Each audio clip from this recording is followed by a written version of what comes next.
આજે ગુજરાતના મુખ્યમંત્રી ભૂપેન્દ્ર પટેલ અત્યાધુનિક વીર સાવરકર કોમ્પ્લેક્સ ખાતે યોજાનાર 11મી એશિયન એક્વેટિક્સ ચેમ્પિયનશિપનું ઉદ્ઘાટન કરશે।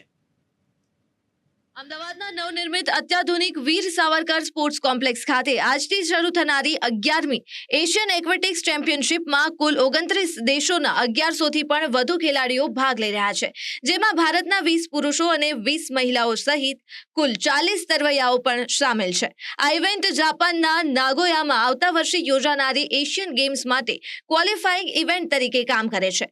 ભારતીય ટીમ છેલ્લા એક મહિનાથી નારણપુરામાં નેશનલ કોચિંગ કેમ્પ માટે છે અને એશિયાઈ દેશના શ્રેષ્ઠ ખેલાડીઓ સામે સ્પર્ધા કરવા માટે સંપૂર્ણ તૈયાર છે। ભારતની ઝુંબેશનું નેતૃત્વ 2 વખતના ઓલિમ્પિયન સાજન પ્રકાશ અને શ્રીહરિ નટરાજ કરશે, જ્યારે ધીનિધિ દેશિંગુ અને ભવ્યા સચદેવ મહિલા વર્ગમાં ભારતની ટોચની આશાઓ હશે। આ ઇવેન્ટમાં ભારત વધુ આશાવાદી છે, કારણ કે આ સ્પર્ધામાં ઐતિહાસિક રીતે ચીની તરવૈયાઓનું પ્રભુત્વ છે। ભારતના મુખ્ય કોચ નિહાર અમીને કહ્યું, પોતાની તૈયારીઓ ખૂબ સારી રહી છે। તેમણે સાજન, શ્રીહરિ અને નેરોહિત બી બેનેડિક્શનને પોતપોતાની ઇવેન્ટમાં મેડલ જીતવા માટે પ્રોત્સાહિત કર્યા છે। ભારત આ ઇવેન્ટમાંથી ઓછામાં ઓછા 3 થી 4 મેડલ્સની આશા રાખે છે।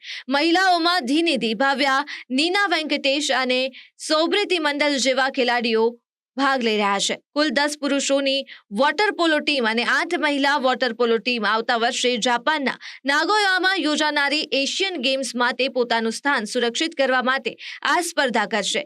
16 દેશો ડાઇવિંગમાં ભાગ લેશે, જ્યારે 10 દેશો કલાત્મક સ્વિમિંગમાં પ્રવેશ કરશે અને કુલ 21 દેશો સ્વિમિંગમાં ભાગ લેશે।